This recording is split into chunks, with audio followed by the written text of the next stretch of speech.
जय हिंद साथियों, आज के इस क्लास में आप सभी का बहुत बहुत स्वागत है।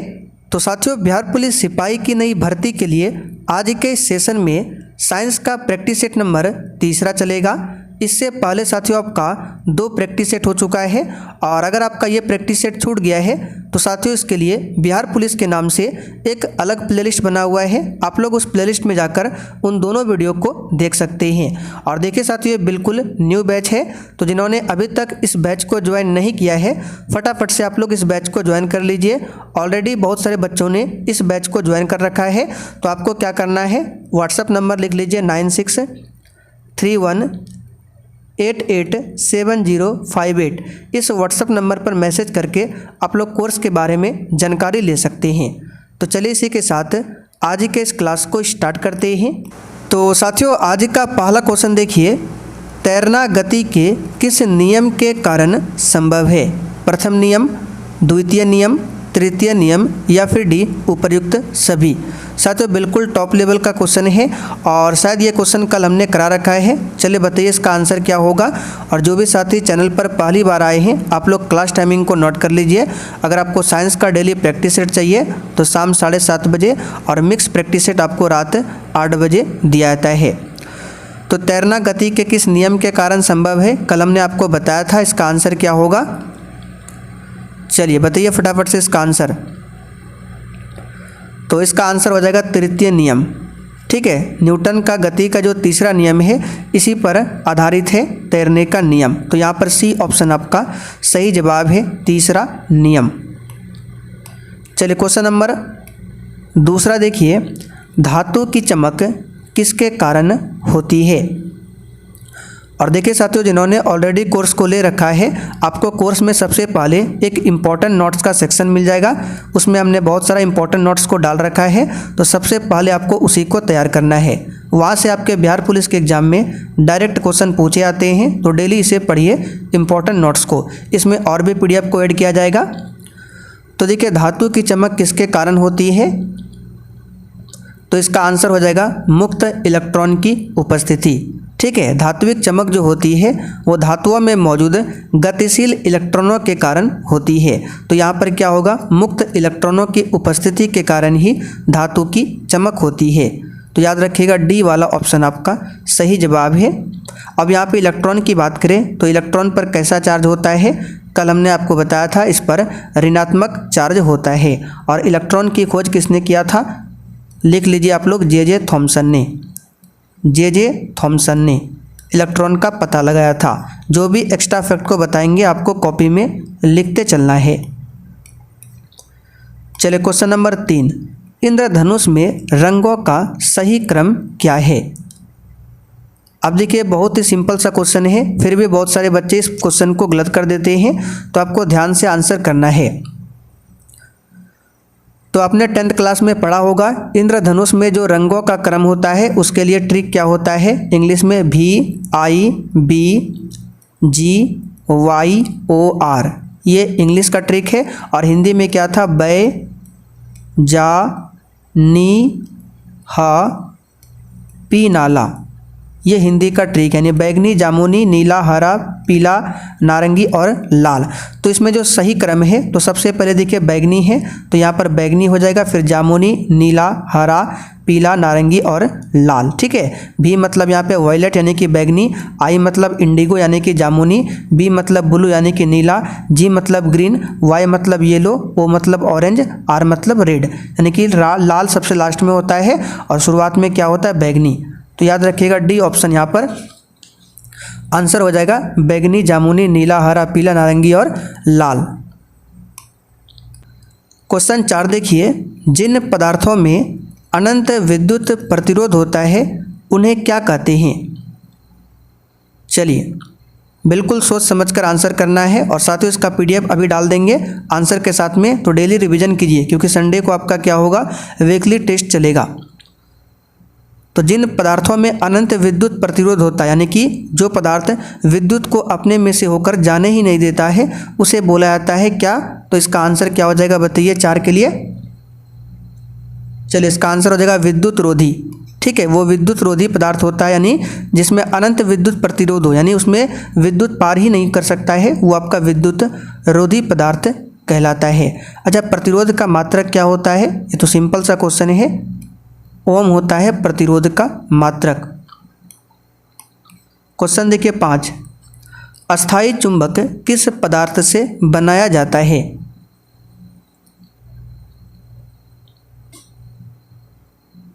तो अस्थायी चुंबक इस्पात का बना होता है। किसका बना होता है? इस्पात का। यहाँ पर डी ऑप्शन आपका सही आंसर हो जाएगा, इस्पात का बना होता है अस्थायी चुंबक। चलिए क्वेश्चन 6, दो परमाणु आइसोबार यानी कि समभारिक कहलाते हैं यदि। तो कल हमने आपको परिभाषा शायद बताया था, समस्थानिक या फिर समभारिक। अगर नहीं बताया तो बता देते हैं। समभारिक में क्या होता है? तो समभारिक देखिए किसे कहते हैं, आपको बताते हैं। तो समभारिक में न्यूक्लियॉन की संख्या समान होती है। अब न्यूक्लियॉन बोले तो प्रोटॉन और न्यूट्रॉन का योग न्यूक्लियॉन कहलाता है। ठीक है, प्रोटॉन और न्यूट्रॉन का योग क्या कहलाता है? न्यूक्लियॉन कहलाता है। तो देखिए समभारिक में क्या होता है, न्यूक्लियॉन की संख्या समान होती है, यानी कि प्रोटॉन और न्यूट्रॉन का जो योग न्यूक्लियॉन है इसकी संख्या समान होती है। कहने का मतलब होता है प्रोटॉन और न्यूट्रॉन को जब जोड़ते हैं तो ये क्या होता है? परमाणु भार, जिसको द्रव्यमान संख्या भी बोला जाता है, परमाणु भार। तो परमाणु भार बराबर होता है प्रोटॉन प्लस न्यूट्रॉन का योग। तो समभारिक में क्या होता है? परमाणु भार समान होता है, जबकि परमाणु संख्या जो है वो अलग अलग होता है। ये आप सभी जानते हैं। तो समभारिक में परमाणु भार समान होगा और परमाणु भार समान होगा और परमाणु संख्या क्या होगा? अलग अलग होगा। तो आइए ऑप्शन को चेक करते हैं। उनके परमाणु क्रमांक समान, ये बिल्कुल गलत है, क्योंकि आइसोबार में परमाणु संख्या समान नहीं होता है, असमान होता है। ये समस्थानिक में होता है।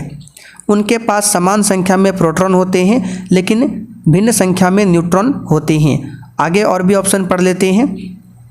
उनके पास समान संख्या में न्यूट्रॉन होते हैं लेकिन प्रोटॉन और इलेक्ट्रॉन की संख्या भिन्न होती है। प्रोटॉन और न्यूट्रॉन की संख्या का योग समान होता है। देखिए यहाँ पे मैच कर रहा है। अभी हमने आपको बताया प्रोटॉन प्लस न्यूट्रॉन की संख्या बराबर न्यूक्लियॉन, या फिर इसी को बोला जाता है परमाणु भार, जो कि समान होता है लेकिन प्रोटॉन की संख्या भिन्न भिन्न होती है। अब देखिए अगर आपको पता हो प्रोटॉन की संख्या बराबर होता है इलेक्ट्रॉन की संख्या बराबर होता है परमाणु संख्या। ये बेसिक चीज़ें हैं, आपको 9th क्लास में पढ़ाया होगा। तो प्रोटॉन की संख्या बराबर इलेक्ट्रॉन की संख्या, और यही कहलाता है परमाणु संख्या। तो समभारिक में परमाणु संख्या अलग अलग होता है, जो कि यहाँ पे लिखा है।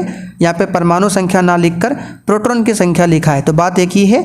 तो प्रोटॉन की संख्या भिन्न भिन्न बिल्कुल सही है, और प्रोटॉन और न्यूट्रॉन की संख्या का योग समान, ये आपका न्यूक्लियॉन यानी कि परमाणु भार समान और प्रोटॉन परमाणु संख्या अलग अलग। तो डी वाला कथन यहाँ पर बिल्कुल सही है। और समस्थानिक में क्या होता है? समस्थानिक में परमाणु संख्या समान होता है और परमाणु भार अलग अलग होता है, और इसका उल्टा समभारिक। तो उम्मीद करते हैं ये आपको समझ में आ गया होगा। अगर फिर भी समझ में ना आया हो तो आप लोग कमेंट करके बता सकते हैं। चलिए क्वेश्चन 7, सूर्य में ऊर्जा का निर्माण किसके द्वारा होता है? चलिए और देखिए साथियों, अगर आप लोग सच में बिहार पुलिस की तैयारी करना चाहते हैं तो अभी आपके पास समय है, अभी से आप लोग तैयारी में लग जाइए। ठीक है, फटाफट से कोर्स को परचेज करके और आज से ही अपना तैयारी स्टार्ट कीजिए। तो सूर्य में जो ऊर्जा का निर्माण होता है नाभिकीय संलयन के द्वारा होता है। ठीक है, आंसर क्या हो जाएगा? बी वाला ऑप्शन। अब यहाँ से क्वेश्चन बनता है कि सूर्य का वह भाग जो हमें दिखाई देता है उसे क्या बोला जाता है? तो उसे किरीट बोला जाता है। ठीक है, सूर्य का वह भाग जो हमें दिखाई देता है उसे कहते हैं किरीट। आप लोग लिख लीजिए। क्वेश्चन 8, हाइड्रोजन बम किसके द्वारा विकसित किया गया था?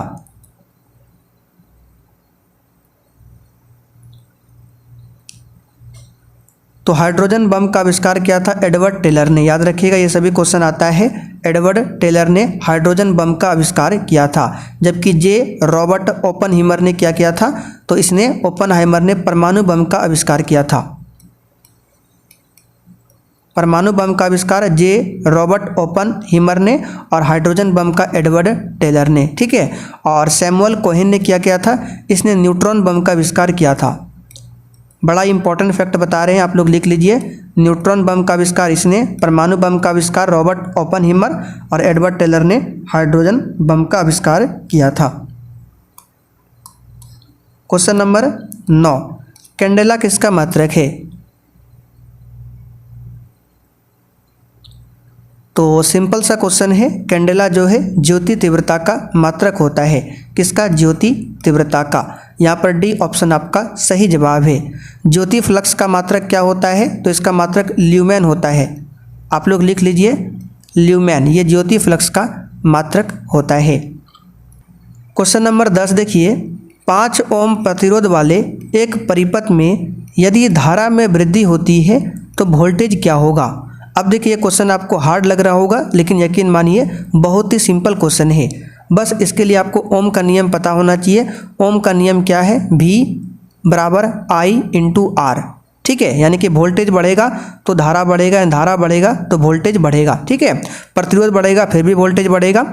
तो यहाँ पे देखिए अब देखते क्या है बोला गया, वोल्टेज क्या होगा? घटेगा, बढ़ेगा, समान रहेगा या शून्य होगा? तो जब हम जानते हैं कि V बराबर आई आर होता है, यानी कि वोल्टेज बढ़ेगा तो विद्युत धारा भी बढ़ेगा, प्रतिरोध भी बढ़ेगा। तो बोल रहा है 5 ओम प्रतिरोध वाले एक परिपथ में यदि धारा में वृद्धि हो जाए, यानी I अगर बढ़ जाए तो वोल्टेज क्या होगा? बिल्कुल सही है, अगर धारा बढ़ेगा तो V है तो ये भी बढ़ेगा, आंसर क्या होगा? बढ़ जाएगा। ठीक है, इसका मतलब दूसरा वाला आंसर सही है। अगर इस प्रकार से होता, मान लीजिए V बराबर 1/IR, सपोज कीजिए ऐसा होता, तो यहाँ पर अगर धारा बढ़ता तो वोल्टेज घटता। ठीक है, ये होता है व्युत्क्रमानुपाती, लेकिन ये है आपका बराबर में, यानी कि जितना धारा बढ़ेगा वोल्टेज भी बढ़ेगा, तो आंसर हो जाएगा बढ़ जाएगा। क्वेश्चन 11, दूध किस प्रकार का मिश्रण है? ये क्वेश्चन एग्जाम में आ चुका है। तो दूध जो है एक प्रकार का पायस का उदाहरण है। किसका है? पायस, और इसी को इंग्लिश में बोला जाता है इमल्सन। तो एग्जाम में कभी कभी क्या करता है, डायरेक्ट इंग्लिश आपको इस तरह से लिख देगा इमल्सन, तो आपको पता होना चाहिए पायस को ही इमल्सन कहा जाता है। क्वेश्चन नंबर 12, चक्रण क्वांटम संख्या के कितने मान संभव है?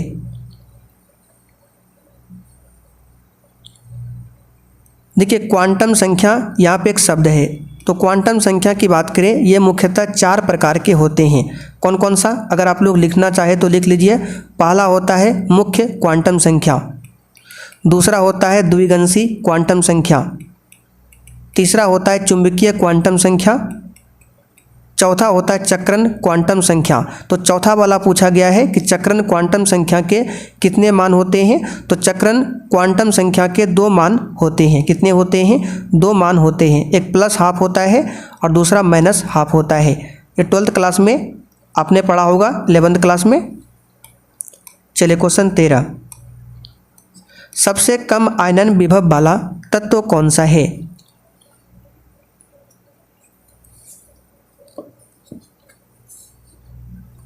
तो सबसे कम आयनन विभव वाला तत्व इसमें सीजियम हो जाएगा। किसका हो जाएगा? सीजियम। सीजियम का संकेत क्या होता है? तो CS। अब हमको कैसे पता चलेगा किसका आयनन विभव अधिक है, किसका आयनन विभव कम है? तो इसके लिए आपको पीरियोडिक टेबल आपको याद रखना होगा दिमाग में, और जो आवर्त सारणी है जिसको पीरियोडिक टेबल कहा जाता है, तो आवर्त सारणी में अगर आप बाएँ से दाएँ, ठीक है, तो ये आपका बायाँ हो गया, ये दायाँ हो गया। अगर बाएँ से हम दाएँ की ओर चलते हैं तो इसमें आयनन विभव का मान बढ़ता है। ठीक है, मान क्या होगा? बढ़ेगा। तो आप लोग देख लीजिए पीरियोडिक टेबल में सभी तत्वों को कौन दायां साइड में है, तो ये क्या होगा? तो सीजियम जो है ये बायां साइड में होगा, जिसके कारण ये कम है, यानी फ्रांसियम, सीजियम, फ्लोरीन, इन तीनों में सीजियम जो है ये बायां साइड में इधर होगा, इसलिए इसका विभव मान जो है आयनन विभव मान कम है इन तीनों ऑप्शन में से। तो याद रखिएगा पीरियोडिक टेबल में बाएं से दाएं जाने पर आयनन विभव का मान बढ़ता है। ठीक है, और वर्ग की बात करें, वर्ग जो 18 वर्ग है पीरियोडिक टेबल में, इसमें ऊपर से अगर आप लोग नीचे आएंगे तो आयनन विभव का मान घटेगा। तो आप लोग देख लीजिएगा पीरियोडिक टेबल में, तो आंसर यहाँ पे सीजियम हो जाएगा। क्वेश्चन 14, जब प्रकाश की किरण सघन माध्यम से विरल माध्यम में जाती है तो किरण क्या होगी? ये तो बिल्कुल 10th क्लास का क्वेश्चन है, आपको पता ही होगा। और देखिए आवर्त सारणी के बारे में अगर डिटेल में आपको पढ़ना है तो इसके लिए एक अलग से क्लास करा देंगे। तो नॉर्मल सा क्वेश्चन है, इसमें बताने की ज़रूरत नहीं है, 10th क्लास का क्वेश्चन है। तो जब प्रकाश सघन माध्यम से विरल माध्यम में जाएगा तो क्या होगा इसका आंसर? चलिए इसका आंसर हो जाएगा इसकी गति बढ़ जाएगी और वह अविलंब से दूर झुक जाएगी। ठीक है, क्या होगी? गति बढ़ जाएगी और वह अविलंब से दूर हट जाएगी। क्वेश्चन नंबर 15, 20 ग्राम पानी को मोल में बदलें।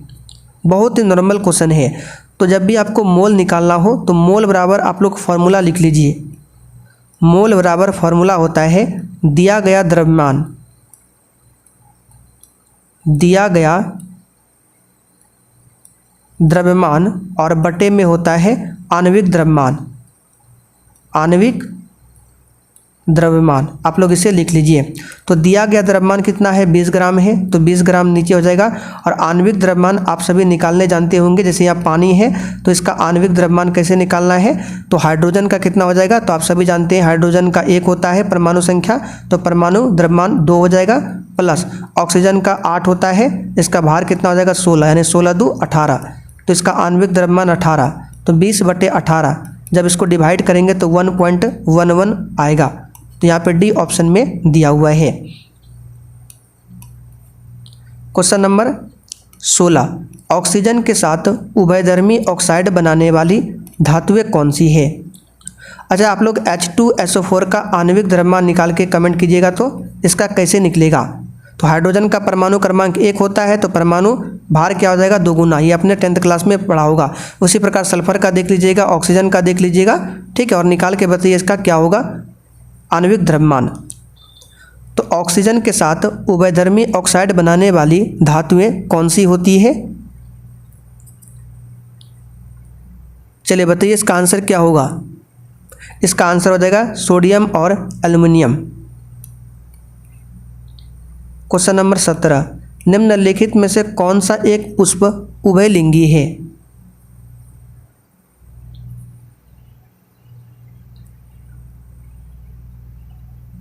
देखिए उभयलिंगी का मतलब क्या होता है? उभयलिंगी जीव या फिर पादप, पादप मतलब प्लांट, ठीक है।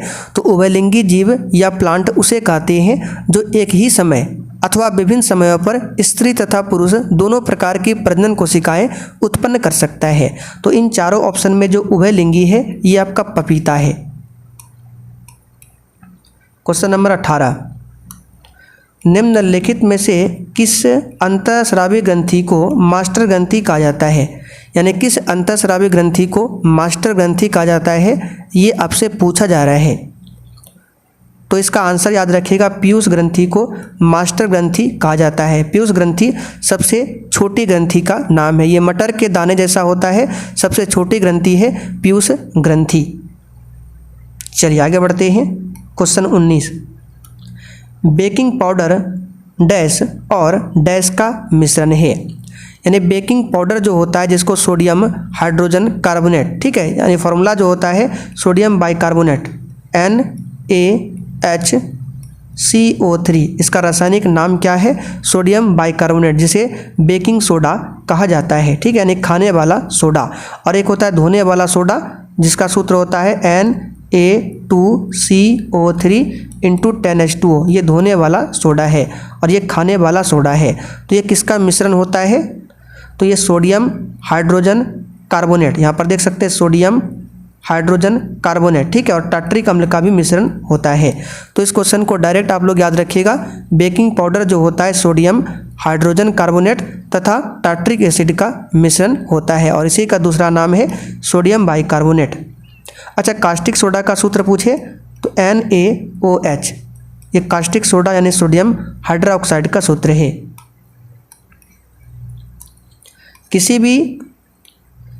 किसी भी समान समूह में मौजूद तत्वों का डैश एक समान होता है।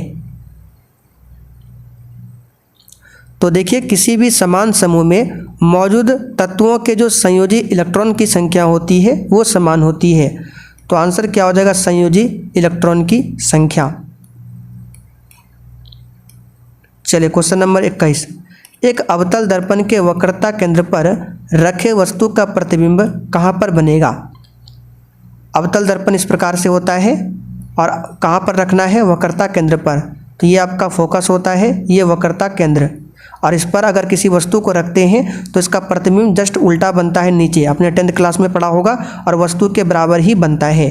तो इसका प्रतिबिंब कहाँ बनेगा, वक्रता केंद्र पर ही बनेगा। सी ऑप्शन यहाँ पर सही है। आगे देखिए, पॉजिट्रॉन की खोज किसने किया था? तो इसको याद कर लीजिए, पॉजिट्रॉन जो है ये इलेक्ट्रॉन का एंटी पार्टिकल होता है और इसकी खोज एंडरसन ने किया था। जेम्स चैडविक ने न्यूट्रॉन का पता लगाया था, जे थॉमसन ने इलेक्ट्रॉन का पता लगाया था, रदरफोर्ड ने प्रोटॉन की खोज की थी। ठीक है, चलिए आगे बढ़ते हैं। क्वेश्चन 23, दूरदृष्टि निवारण के लिए उपयोग किया जाता है। दूरदृष्टि दोष, निकट दृष्टि दोष। तो दूरदृष्टि दोष के लिए उत्तल लेंस का इस्तेमाल होता है, जबकि निकट दृष्टि दोष के लिए अवतल लेंस का इस्तेमाल होता है। क्वेश्चन 24, ट्रांसफार्मर क्या है? तो देखिए, ट्रांसफार्मर एक ऐसी युक्ति है जो एसी वोल्टेज को घटाने या फिर बढ़ाने का कार्य करती है। तो आंसर हो जाएगा एसी वोल्टेज घटाने और बढ़ाने में जो प्रयुक्त होता है उसी को ट्रांसफार्मर कहा जाता है। अब एक पूछा जाता है दिष्टकारी क्या है? दिष्टकारी, जिसको रेक्टिफायर भी बोला जाता है, तो इसका काम क्या है? तो ये एसी को डीसी में बदलता है, दिष्टकारी। अगर आपसे पूछे कि एसी वोल्टेज को डीसी में कौन बदलेगा? दिष्टकारी। और डीसी वोल्टेज को एसी में कौन बदलेगा? तो ये बदलता है इन्वर्टर। इन्वर्टर ये सभी के घर में होता है, ये डीसी को एसी में बदलता है इन्वर्टर, जबकि एसी को डीसी में कौन बदलता है? दिष्टकारी, जिसको रेक्टिफायर भी कहा जाता है। आखिरी क्वेश्चन, बैटरी में कौन सी धारा होती है? ये सिंपल सा क्वेश्चन है। बैटरी में डीसी धारा होती है, आपने छू कर देखा होगा, बैटरी से करंट नहीं लगता, इसलिए इसमें डायरेक्ट करंट यानी डीसी धारा होती है। ठीक है, और बैटरी का काम क्या है? रासायनिक ऊर्जा को विद्युत ऊर्जा में बदलना। तो आपसे पूछा जाता है रासायनिक ऊर्जा को विद्युत ऊर्जा में कौन बदलता है? बैटरी। चूँकि बैटरी में क्या होता है? सल्फ्यूरिक अम्ल। ठीक है, तो वो केमिकल से बना होता है, तो रासायनिक ऊर्जा को बैटरी क्या करता है? विद्युत ऊर्जा में बदलता है। तो चलिए, आज का साइंस का तीसरा प्रैक्टिस सेट यहीं पर कंप्लीट होता है। अब आप लोग कमेंट करके अपना अपना स्कोर बताइए। ठीक है।